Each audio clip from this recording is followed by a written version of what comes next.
कायद्याच्या बालेकिल्ल्यात गुन्हेगारांची दहशत. शरणपूरला हवेत गोळीबार, कोयत्याने रिक्षांवर हल्ला.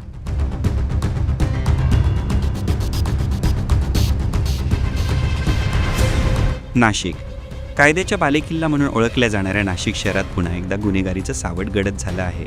शहराच्या मध्यवर्ती भागातील शरणपूर रोड परिसरात तिबेटियन मार्केटलगत संत आंद्रिय चर्च शेजारील बेथलनगर वसाहतीत काल रात्री 9 वाजेच्या सुमारास 4 ते 5 अज्ञातांनी कोयते आणि बाटल्यांनी घराजवळ उभ्या असलेल्या रिक्षांची तोडफोड केली.